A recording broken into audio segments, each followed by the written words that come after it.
काय सांगाल? सातारा जिल्ह्यामध्ये आम्ही घड्याळ आणि तुतारी राष्ट्रवादी काँग्रेस पक्ष एकत्रितपणे आम्ही लढतो आहोत. ज्या ठिकाणी पूर्णपणाने घड्याळ लढवायची, जिथे आवश्यकता वाटेल तिथं अशा प्रकारचा निर्णय झालेला आहे. बहुतेक ठिकाणी एकमताने आपण चांगल्या प्रकारच्या उमेदवार उभे केलेले आहेत आणि मला वाटतं की चांगल्या उमेदवारांनी चांगली लढत या सातारा जिल्ह्यामध्ये निश्चित पाहायला मिळेल. सातारा जिल्हा हा पवार साहेबांचा, चव्हाण साहेबांचा आणि एक पुरोगामी विचाराचा जिल्हा म्हणून परत एकदा या जिल्हा परिषद पंचायत समितीला दाखवून देण्याचा आम्ही सर्व एकत्रितपणे प्रयत्न करू. तर महायुतीमधील शिवसेना पक्ष देखील याची एक बैठक राष्ट्रवादी काँग्रेस पार्टीचा झाली होती. याबाबत देखील कशा पद्धतीचं आहे नियोजन? बरोबर आहे की या संदर्भामध्ये पालकमंत्री राजे देसाई यांची, मधुर पाटील,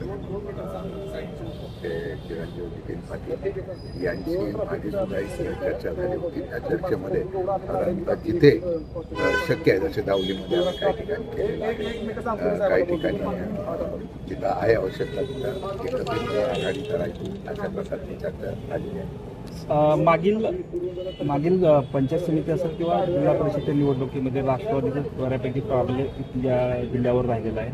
यावेळेचं कसं चित्र असेल, काय सांगाल यामध्ये? कारण बराचसा फरक जो आहे तो मागील काही वर्षातला पाहायला मिळतो. उमेदवार उत्साहाने फॉर्म भरायला येतात, पण जाताना धडपड एवढीच असते. कुठल्याही पक्षात असतो, जे सत्तेमध्ये आहेत त्यांना निश्चित वाटतं, ज्या नाहीत ते लढण्यासाठी उभे राहतात. त्यांना एकच हे आहे की सध्याच्या लोकशाहीमध्ये निवडणुकीमध्ये आपण लढतोय ते त्यांच्या चेहऱ्यावरचं समाधान आहे. खरं म्हटलं तर निवडणुकीची प्रक्रिया ही एवढी बदललेली आहे, त्या प्रक्रियेमध्ये सुद्धा इतके मोठ्या प्रमाणात फॉर्म भरले जातात. म्हणजे लोकशाही जिवंत ठेवण्यासाठी काही उमेदवार काही पक्ष लढतात. त्याचं उदाहरण साधारण पाहायला मिळत आहे. येणारी लढत ही जर सरळ मार्गाने झाली तर चित्र मागच्यासारखं सातारा जिल्ह्यात असेल.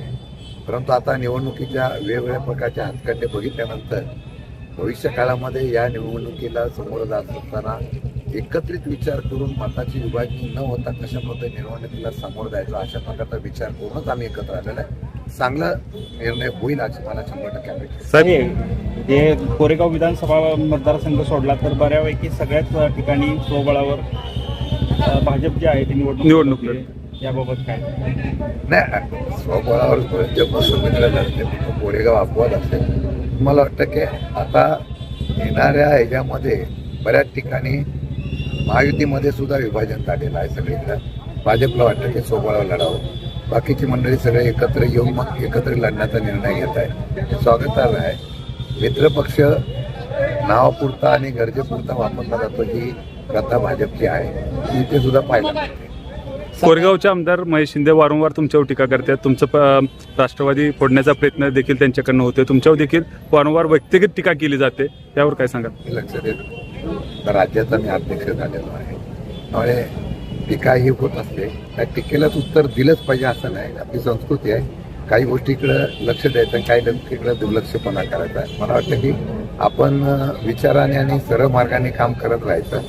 लोकांना काय समजायचं ते लोक समजतात. साहेब, आज सुप्रीम कोर्टामध्ये राष्ट्रवादी आणि शिवसेना पक्ष चिन्हाबाबत सुनावणी होती आणि ती येत्या शुक्रवारी होणार आहे. कसं ही योग्य वेळी निर्णय होईल. योग्य वेळ कधी येते त्याची सुप्रीम कोर्टाची वाट आम्ही पण बघतोय. म्हणजे योग्य वेळ जनतेच्या आणि लोकशाहीतून व्हावी अशी अपेक्षा आहे. ही जर योग्य वेळ वरचे ठरवतील त्याच्यावर झाली तर मला वाटतं ते विलंब होतो. अशा निवडणुका आता लागलेल्या आहेत, त्याच वेळेला जर निर्णय झाले अपेक्षित आहे. कारण मला खात्री आहे की चिन्ह हे जे आहे ते 100% मूळ असलेल्या पक्षाला मिळेल अशा प्रकारची या ठिकाणी सध्याचं चित्र आहे.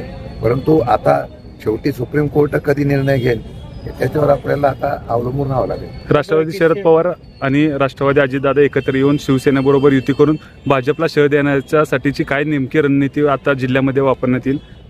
नाही, रणनीती जिल्ह्यात वापरण्याच्या संदर्भातला कुठला निर्णय होत नाहीये. निर्णय हा आपण लोकशाहीच्या माध्यमातून निवडणूक लढवण्याचा करतोय. ज्यामध्ये जिल्ह्यामध्ये आत्ताच्या समीकरणामध्ये जर कोणताही पक्ष एकमेकांना सहकार्याची भूमिका घेत नसेल तर एकत्र बाकीचे पक्ष येऊन निवडणुकीला समोर जातात, अशा प्रकारचा निर्णय झालेला आहे. साहेब, एक शेवटचा प्रश्न आहे की एप्रिल महिन्यामध्ये काही बरेचसे बदल जे आहेत ते पाहायला मिळणार आहे. यामध्ये राष्ट्रवादी आणि आपलं शरद पवारांचं एकत्र पण जे आहे ते वेगळं पण पाहायला मिळणार आहे. खरंच घडामोडी काही वेगळ्या पाहायला मिळतील? मी आज काय सांगत नाही. मला वाटतं की आता सर्व पक्ष संपवण्याचा प्रयत्न होतो. पक्ष टिकवण्याच्या संदर्भात प्रत्येकजण भूमिका करत असताना घडामोडी शेवटी सत्तेच्या आता पण चांगल्या मुंबई महानगरपालिकेमध्ये अजून टेस्टर टॅक्टिक चालू आहे. बघू पुढे काय होतं. साहेब, राष्ट्रवादी दोन्ही राष्ट्रवादी तुम्ही एकत्र लढताय, पण तुतारी आणि घड्याळे. तर सातारा जिल्ह्यात तुम्ही घड्याळाला लढणार का तुतारीवर लढणार? बहुतेक ठिकाणी घड्याळ आहे आणि जिथं अपवादमुक्त आहे तिथं आम्ही तुतारी